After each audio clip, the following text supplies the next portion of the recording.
বলেন না, আপনি বলবেন আমরা করি, আর তো আপনি সব জানেন। তাইলে এটা আমাদের কৃষি আপা বলুন। হ্যাঁ, সে ভালো। আপনি বলেন যে এটা কি, কেন, কি আমাদের উপকার।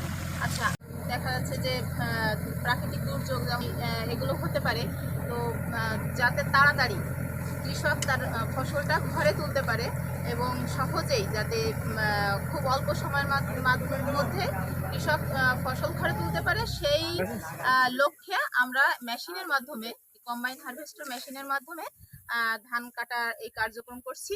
এখন এই মেশিনের একটা বিশেষ বৈশিষ্ট্য হচ্ছে, এই মেশিনে শুধু ধান কাটে না, একসাথে ধান কাটা, মাড়াই, ঝাড়াই একসাথে করে দেয়। তো কৃষকের দেখা যাচ্ছে অনেকটা সময় বেঁচে যাচ্ছে এবং অর্থ বেঁচে যাচ্ছে। এটা একটা বিশেষ দিক। তো এই দিকটা কৃষকের মাঝে তুলে ধরার জন্য বা ছড়িয়ে দেওয়ার জন্য আমাদের উপজেলাতে একটা প্রকল্প দেওয়া হয়েছিল, সেটা আমরা এই কলাবাড়িয়াতে বাস্তবায়ন করেছি। তো সুন্দরভাবে এই কাজটা এই কলাবাড়িয়ার কৃষকরা করার জন্য আমি তাদেরকে আন্তরিকভাবে ধন্যবাদ জানাই।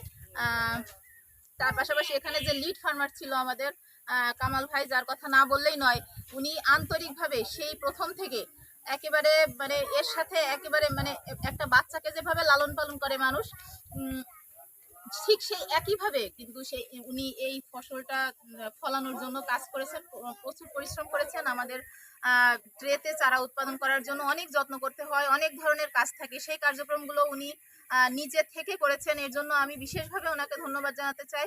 তার পাশাপাশি আমার কলাবাড়িয়া এই ব্লকের যে উপসহকারী কৃষি অফিসার আছে, সেও কিন্তু অনেক পরিশ্রম করেছে, তাকে আমি ধন্যবাদ জানাতে চাই। সর্বোপরি আমাদের ইওনো মহোদয়, উনি এই প্লটটা 2 বার করে ভিজিট করেছেন এর আগে, আজকে 3য় বারের মতো এসেছেন।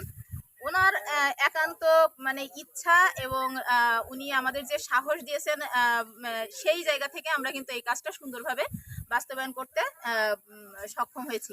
তো আমি ইওনো মহোদয়কে আমার কৃষি অফিসের পক্ষ থেকে বিশেষভাবে আন্তরিকভাবে ধন্যবাদ জানাচ্ছি। আর সবাইকে এখানে আসার জন্য আমি ধন্যবাদ জানিয়ে আমার কথা শেষ করছি। সময় বাঁচাতে হবে।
আর কারণ